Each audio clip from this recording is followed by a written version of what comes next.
Čaute. Minulý týždeň od štvrtka sme boli s deckami v Prahe. Veľmi, veľmi, veľmi túžim cestovať, ale vždy mám buď nejaké výhovorky alebo nejaké strachy a nikdy sa poriadne nevieme niekde vybrať. Tento raz sme si povedali let's do it a vybrali sme teda Prahu. Ešte predtým, ako sme tam šli, mi v mysli tak šveholilo, že som veľmi rada, že ideme niekde z domu, že ideme cestovať, aj keď len do Prahy. A toto aj keď len ma tak zastavilo, hovorím si do prčic, prečo aj keď len? Hej. Jasné, pozerala som predtým nejaké fotky na fejse z nejakých Maledív alebo zo Sardínie. Keď vidím tieto fotky, priznávam, fakt niekedy riadne závidím všetkým cestovateľom. Ale samozrejme cestujte, veľmi to doprajem, ale aj závidím. A tak si hovorím, že idem aj keď len do Prahy.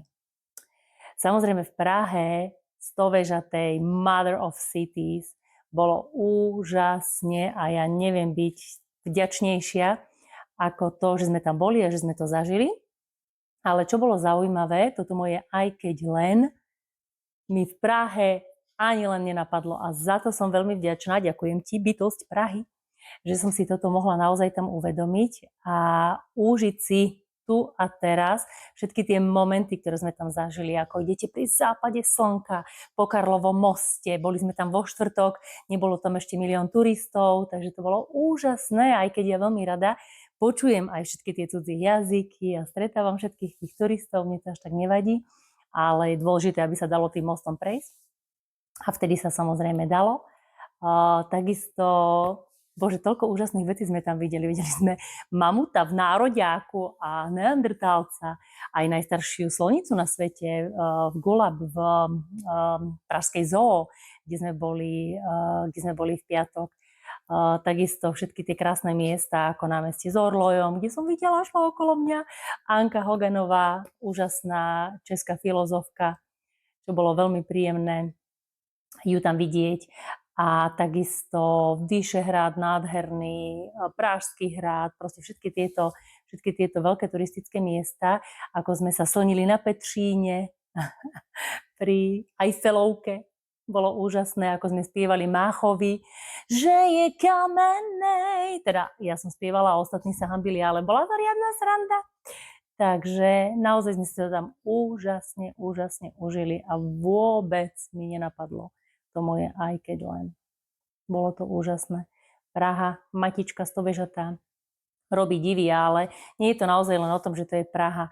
Bol tam s nami náš synovec, bratranec Aďo, ktorý za nami prišiel z Brna a vďaka nemu naozaj ten pobyt v Prahe bol dvakrát taký mega, za čo mu veľmi pekne ďakujem a dal mi dobrú lekciu. Učme sa od mladých, keď povedal, je úplne jedno, kde sme. Je dôležité, s kým tam sme.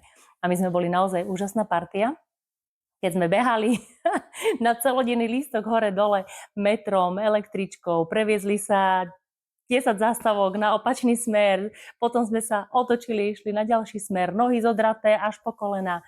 Ale bolo to úžasné. Bolo to úžasné s touto perfektnou partičkou a práve v tomto úžasnom meste. Čiže žiadne aj keď len, ale tu a teraz sme si užili každý jeden okamih. Takže veľmi pekne ďakujem za túto skúsenosť, aj za toto uvedomenie, že kdekoľvek sme, zastavme čas, ja to robím tak, že zastavím na chvíľu čas a užívam si ten moment tu a teraz. Stojím v tej prítomnosti, v tom vedomí, presne tam, kde som a deje sa tam totálna magic.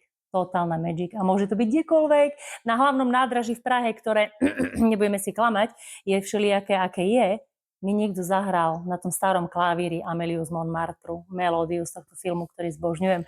Čiže je úplne jedno, kde sme. Záleží na tom, s kým sme a či sa vieme naozaj zastaviť a prežiť ten moment, feel the moment. Takže ďakujem krásne za tento zážitok a teším sa na ďalšie. Kde si takto užívate vy? Napíšte mi do komentára. Čaute. Má štěstí, že je kamennej.